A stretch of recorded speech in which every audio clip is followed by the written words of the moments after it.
بے نسلے لوگوں کی سب سے بڑی نشانی یہ ہوتی ہے کہ تم جتنی انہیں عزت دو گے اتنی ہی تمہیں تکلیف دیں گے۔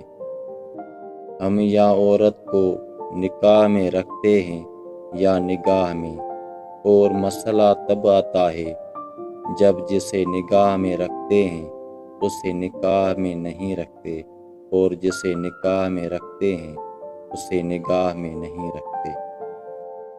نیک اور پارسا عورت کسی فقیر کے گھر میں بھی ہو تو اسے بادشاہ بنا دیتی ہے۔ ماں تب بھی روتی تھی جب بیٹا کھانا نہیں کھاتا تھا، اور ماں آج بھی روتی ہے جب بیٹا کھانا نہیں دیتا۔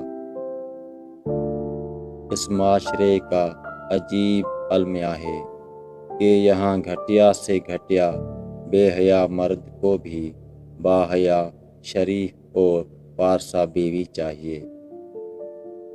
مجھے ایک عورت کو دیکھ کر دکھ ہوتا ہے جب اس کی ذات پر دھبا لگتا ہے تو وہ اسے مٹانے کے لیے داڑھی نہیں رکھ سکتی۔ عورت وہ ہستی ہے جو شوہر کا 20 سال تک ہر ظلم، زیادتی، ناانصافی برداشت کرنے کے بعد شوہر کے ایک کپ چائے بنا کر دے دینے پر پھر سے اس شخص کی محبت میں گرفتار ہو جاتی ہے۔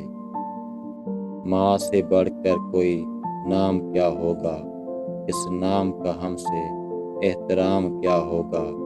جس کے پیروں کے نیچے جنت ہے اس کے سر کا مقام کیا ہوگا۔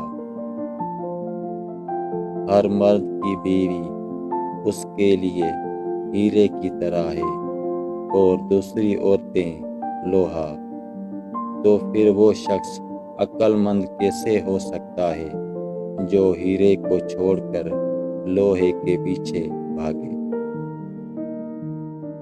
مرد اپنی بیوی اور اپنے خاندان کے درمیان پل کا کام کرتا ہے۔ اگر پل کمزور ہو تو سارے رشتے کمزور ہو جاتے ہیں۔ محبت میں روزانہ بات کرنا ضروری نہیں، خود کو کسی کی امانت سمجھ کر ہر لمحہ وفادار رہنا ضروری ہے۔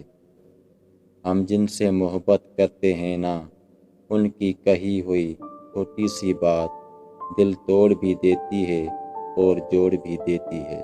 میرے بس میں نہیں اس دل کی ترجمانی، بس یوں سمجھ لو لفظ کم ہیں اور تم سے محبت زیادہ۔